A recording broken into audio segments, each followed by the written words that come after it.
तो मैं भोपाल से हूँ, भोपाली हूँ, लेकिन इंदौर ज़्यादा दूर नहीं है, तो आपसे कनेक्ट कर सकती हूँ। यहीं की हूँ, मध्य प्रदेश की। सबसे पहले तो ये कहूँगी कि जैसा मैम ने बताया कि मैंने कैसे शुरुआत की, या स्कूल में थोड़ा सा दिमाग में था, तो हाँ, स्कूल में थोड़ा सा कहीं सोचा था, कहीं शायद पढ़ लिया होगा, कहीं सुन लिया होगा कि नहीं आईएएस ऑफिसर नाम की कोई चीज़ होती है। लेकिन तब ये भी नहीं पता था कि यार यूपीएससी नाम की कोई एग्ज़ाम है, सिविल सर्विस एग्ज़ाम है, उससे और भी पोस्ट में आप सिलेक्ट हो सकते हैं, ऐसा कुछ नॉलेज नहीं था।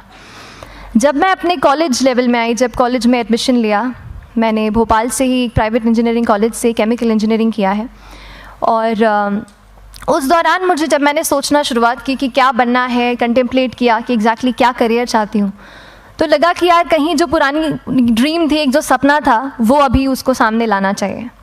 फिर इस बारे में और पढ़ा, और तब खान स्टडी ग्रुप भोपाल में सेंटर वहाँ पे जैसे शुरू हो गया था, तो मेरा जो फाउंडेशन कोर्स है मैंने वहाँ से किया। और इस एग्ज़ाम के बारे में जो चीज़ें मुझे 1-2 साल में समझ में आई हैं, वो कुछ चीज़ें मैं आपसे शेयर करना चाहती हूँ। सबसे पहली चीज़ जो पहले जय और रचना हम दोनों बोल चुके हैं कि कंसिस्टेंसी। आप अगर दिन में, कई बार हमसे सवाल पूछते हैं कि आप कितने घंटे पढ़ाई करते हैं, तो देखिए घंटे मैटर नहीं करते। कोई 17-18 घंटे हमें नहीं पढ़ना है, इतना हम पढ़ भी नहीं सकते। एक दिन पढ़ सकते हैं, दूसरे दिन नहीं पढ़ पाएंगे। 5 से 6 घंटे ही आपको देने हैं या उतने निकालने हैं, पर वो जो वक्त आप अपनी पढ़ाई को देते हो, वो कंसिस्टेंटली आपको रोज़ उतना ही अपने पढ़ाई को देना है। Consistency is the key, that is the first and the most important thing जो आपको ध्यान में रखनी है। दूसरी चीज़ इस एग्ज़ाम में मुझे लगता है इक्वली इम्पॉर्टेंट है, क्योंकि ये जर्नी लंबी होती है। जैसे एग्ज़ाम ही 1 साल तक चलती है, आप प्रीलिम्स देते हैं, फिर आप मेंस देते हैं, आप इंटरव्यू में जाते हैं पर्सनालिटी टेस्ट के लिए, तो एग्ज़ाम 1 साल तक खुद चलती है।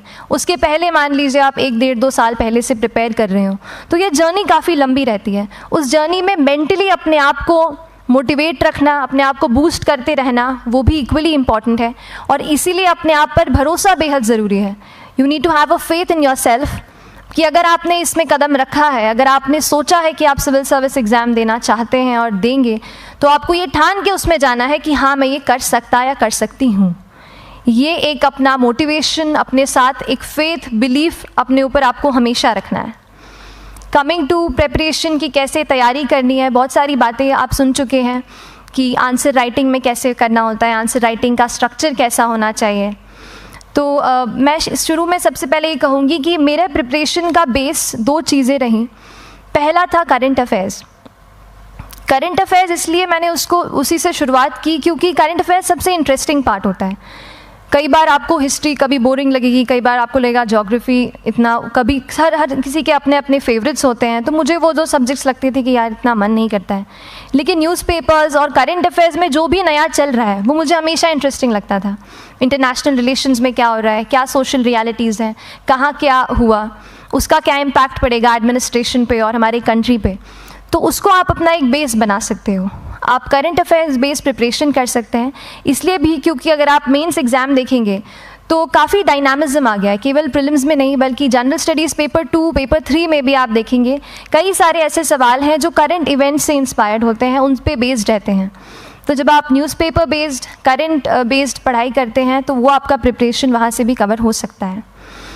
दूसरी जो चीज़ मैंने जिस पे बहुत फोकस किया वो थी आंसर राइटिंग। तो आंसर राइटिंग का जैसे खान सर बता रहे थे कि आंसर राइटिंग की प्रैक्टिस बहुत की, तो उसके पीछे मेरा ये था कि जब मैं हमेशा प्रीलिम्स का कोई भी पेपर टेस्ट देती थी, हम मॉक टेस्ट देते हैं, तो मॉक टेस्ट देती थी तो हमेशा मेरे मार्क्स करीब 90 to 110, 120, इससे ऊपर मेरे कभी मार्क्स नहीं जाते थे। तो मुझे हमेशा ये डर था कि यार प्रीलिम्स में कहीं मेरा कुछ, क्योंकि कट ऑफ भी इसी कुछ रेंज में जाता है, तो हमेशा लगता था कि यार कुछ गड़बड़ यहाँ ना हो जाए। लेकिन जब मैंने आंसर राइटिंग की और मेंस एग्ज़ाम के बारे में जाना, तब मुझे लगा कि आंसर राइटिंग एक ऐसी चीज़ है, मेंस एक ऐसा फेज़ है सिविल सर्विस एग्ज़ाम का जहाँ पे आप अच्छे से तैयारी कर सकते हैं। And if you have written the answers, if you know कि you have covered the points well, if you have included उसमें कुछ आपने facts, international reports, government schemes, आपने कुछ ऐसे उसमें सॉल्व भी डाला है, तो जो रिज़ल्ट आएगा वो सेटिस्फैक्ट्री ही आएगा, अच्छा ही आएगा। तो मेंस एक ऐसा पार्ट है जिस पे आप काफ़ी बैंक ऑन कर सकते हो। मैं जब पर्सनालिटी टेस्ट भी मैंने दिया तो इस बार भी आप नंबर्स देखेंगे तो आसपास की रैंक के हिसाब से मेरे नंबर्स उसमें कम हैं, लेकिन it is just the general studies and the answer writing part, जो मेंस के जो वो है मार्क्स हैं या मेंस का जो एक फैक्टर रहा, वो मेरे लिए सबसे ज़्यादा इंपॉर्टेंट डिसाइडिंग फैक्टर रहा है। तो अपना एक्सपीरियंस यही बताऊंगी कि आंसर राइटिंग पे आप विशेष फोकस कीजिए। जैसा स्ट्रक्चर आपको बता ही चुके हैं कि इंट्रोडक्शन में कैसे आपको शॉर्ट रखना है, बॉडी एंड देन कंक्लूजन, उसमें छोटी चीज़ जैसे मैं अभी मेंशन कर रही थी, आप एक इंश्योर कीजिए कि देखिए जो भी एग्जामिनर आपकी कॉपी चेक कर रहे हैं वो दिन में 10, 15, 20 कॉपीज़ चेक कर रहे हैं, तो उन सब से आपको अलग कैसे आप अपनी कॉपी दिखा सकते हो, ये चीज़ आपका प्रेजेंटेशन और आप जिस तरीके से आंसर लिखते हो कंटेंट को, वो मैटर करेगा। आप इंश्योर कर सकते हैं कि आपके आंसर में कुछ फैक्ट्स, गवर्नमेंट की स्कीम्स, कुछ कमिटीज़ बैठती हैं, जैसे एक प्रिवेसी पे जस्टिस BN श्रीकृष्णा कमेटी की रिपोर्ट आई है, तो आप मान लीजिए आपको कोई प्रिवेसी पे सवाल आ गया तो आपने उन कमेटी का नाम कोट कर दिया। ऐसे बहुत सारी कमिटीज़ होती हैं। कुछ इंटरनेशनल रिपोर्ट्स आते हैं, वो आप उनको इनके बारे में लिख सकते हैं। इंडिया का मैप आप बना सकते हैं। मैंने सीख लिया था कि 10-15 सेकेंड्स में कैसे जल्दी से मैप बनाना है और उस पर कैसे पॉइंट कुछ करना है, कुछ लोकेट करना है। तो ये कुछ ऐसी चीज़ें हैं जो आपके आंसर्स को एनरिच करेंगी और प्रेजेंटेबल बनाएंगी।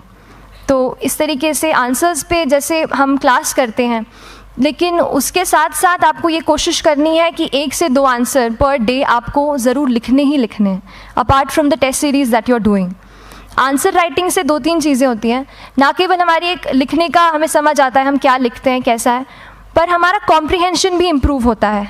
हमें कितना समझ में आया वो भी हमें खुद समझ आता है जब हम आंसर्स लिखते हैं। और इसीलिए आंसर राइटिंग पे आप फोकस कीजिए, 1 से 2 आंसर ज़रूर लिखिए। और आंसर राइटिंग के बाद the third pillar of my preparation जो काफ़ी इंपॉर्टेंट जिसने रोल प्ले किया, that was tests and test series and मॉक्स।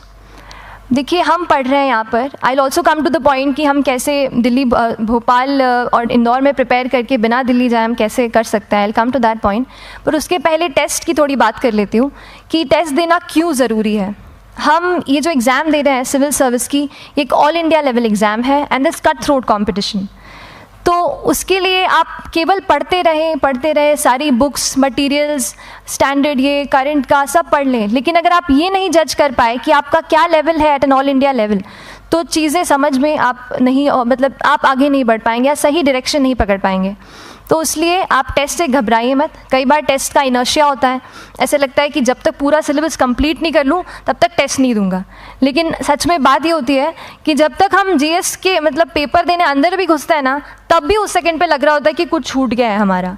तो ये चीज़ होगी ही, इसीलिए ये मैं कभी मत सोचिए कि जब तक पूरा सिलेबस नहीं कर लूँ टेस्ट नहीं दूंगा। जैसे आपका एक थोड़ा बेस बन जाता है प्रिपरेशन का, आप टेस्ट दीजिए, चाहे वो प्रीलिम्स का MCQ का टेस्ट हो या मेंस का राइटिंग स्किल की प्रैक्टिस हो, टेस्ट पे आप फोकस कीजिए।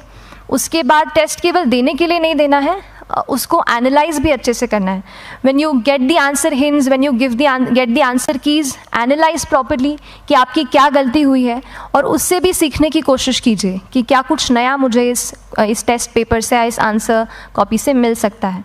तो इस तरह से टेस्ट पे भी आप फोकस कीजिए। And I will come lastly to the point कि जब मैंने प्रिपरेशन शुरू की थी अपने कॉलेज के 2nd ईयर 3rd ईयर आते आते, तो मन में बहुत सारे फियर्स थे। मैं भी एक नॉर्मल फैमिली से हूँ, मेरे फैमिली में किसी ने आज तक सिविल सर्विस का पेपर भी नहीं लिखा था, तो मन में बहुत सारे फियर्स थे, डाउट्स थे, क्या होगा, कैसे होगा। तो हो सकता है आपके मन में भी ऐसा हो। और हम जैसे यहाँ रहते हैं, हम सोचते हैं कि दिल्ली जाना तो सबसे ज़रूरी है, उसके बिना तो ये एग्ज़ाम हो ही नहीं सकती। तो उस पर मैं एक चीज़ बताना चाहूँगी कि जैसे KSG जैसे इंस्टीट्यूट हैं, जो फैकल्टी भी हमें वही मिलती है जो दिल्ली में पढ़ा रहे हैं, तो ये एक बहुत पॉजिटिव पॉइंट है कि क्वालिटी का कोई दिक्कत नहीं आएगी। बस एक चीज़ है, आप ज्वाइन करते हैं class, that will only provide you a direction. वो आपका रास्ता दिखा सकते हैं आपको कि इस रास्ते पर आपको चलना है, लेकिन चलना उस रास्ते पे आपको खुद है। You have to work on your own. कभी ये मत सोचे कि मैं वहाँ नहीं जा पा रहा हूँ तो नहीं हो सकता, यहाँ है, तो हम एक्सक्यूज़ेस बनाते हैं। कई बार चैलेंजेस आते हैं। तो मैंने कॉलेज के साथ प्रिपरेशन की, तो उसमें भी काफ़ी दिक्कत आती थी। कभी कभार कॉलेज की एग्ज़ाम होती थी तो इसमें मैं अपना उतना वक्त नहीं दे पाती थी। तो उस मोमेंट पे फिर प्लानिंग ने मुझे बहुत हेल्प किया कि हम किस तरीके से अपने कॉलेज के एग्ज़ाम के लिए प्लान कर लें।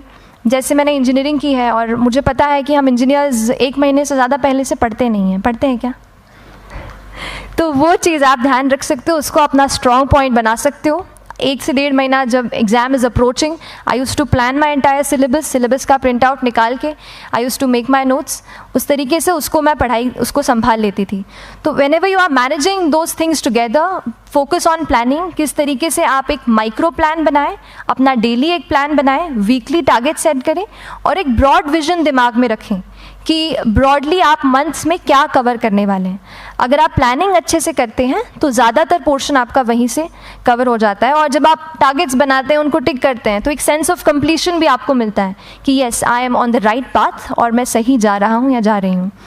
तो इस तरीके से प्लानिंग पे भी इक्वली फोकस कीजिए।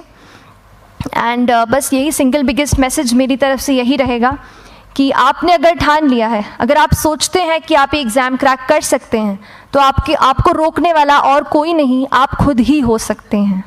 तो खुद आप अपनी रुकावट कभी मत बनिए, एक्सक्यूज़ेस मत बनाइए। ऑब्स्टिकल ज़रूर आएंगे, उन्हें आपको चैलेंज करना है। Challenges are meant to be challenged.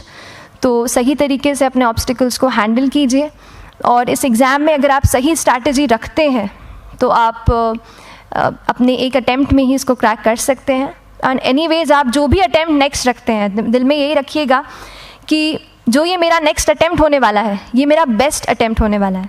कभी भी इस एग्ज़ाम को हाफ हार्टेडली मत दीजिए कि चलो दे के देखता हूँ कैसा है पैटर्न का एग्ज़ाम का। अगर एग्ज़ाम का पैटर्न देखना है ना, तो घर पे 3 घंटा टाइम लगा के एग्ज़ाम दे दो, बस केवल पैटर्न देखने के लिए एग्ज़ाम अटैम्प्ट मत कीजिए। जब आप एग्जामिनेशन हॉल में जा रहे हैं या कोई अटैम्प्ट आपने सेट किया है, तो अपना सब कुछ उस एग्ज़ाम को दीजिए, अपना टाइम, एनर्जी, फोकस, जितना भी करेक्ट आप उसमें पॉजिटिविटी डाल सकते हैं उसको दीजिए, एंड पूरी तैयारी के साथ ही इस पेपर को दीजिए, and I am sure that you will succeed. So till then, all the very best to you and good luck. Thank you so much.